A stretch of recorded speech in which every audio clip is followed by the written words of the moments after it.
delays in rulemaking.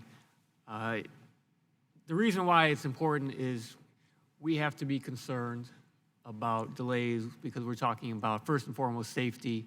And I know Chairman DeFazio and others have talked about the secondary cockpit barrier, the 10-hour rest rule for flight attendants.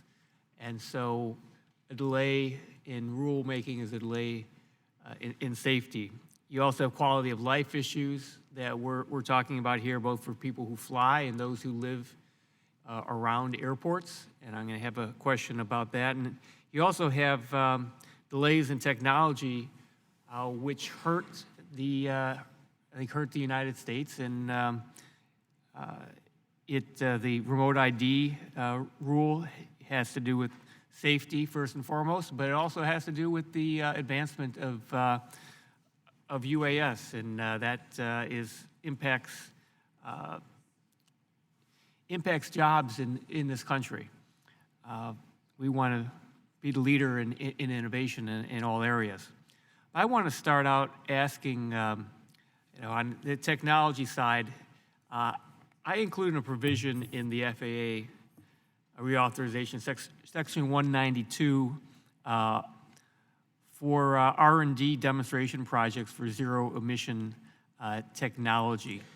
And I wanted to ask what the FAA has been doing to implement this program. This is advanced technology, zero emissions, obviously, something important, looking at the protecting the environment.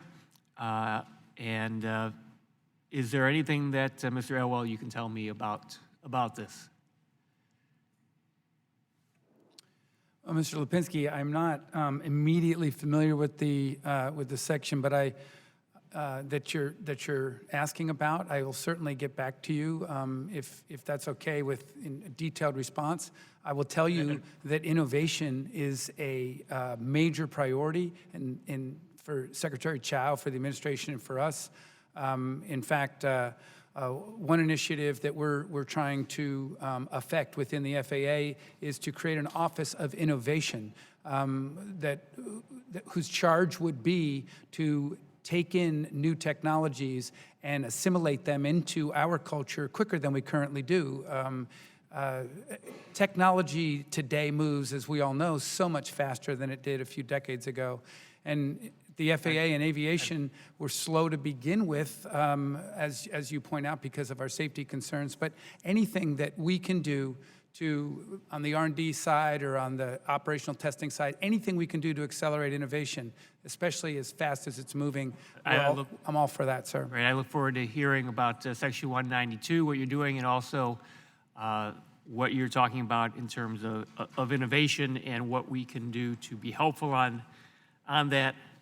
I wanted to move on to a quality of life issue. I have Midway Airport in my district, which everyone loves Midway Airport for the economic engine that it is, but everyone hates the noise, obviously.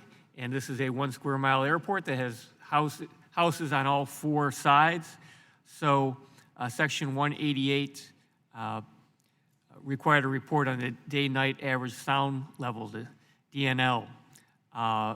So when can we expect the report to be completed on that? Well, sir, the section asking for a report on D&L. I'm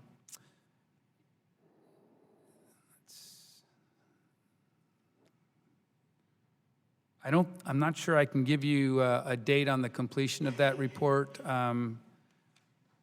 I'll have to get back to you on that, sir. Getting back to me on that, yeah. I was wondering if there's any expectation that it's currently at 65 decibels. If it could be maybe lowered after this comes out, report comes out.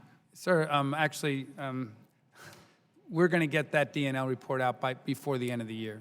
Okay. Thank you. It's been an issue with next gen and new technology.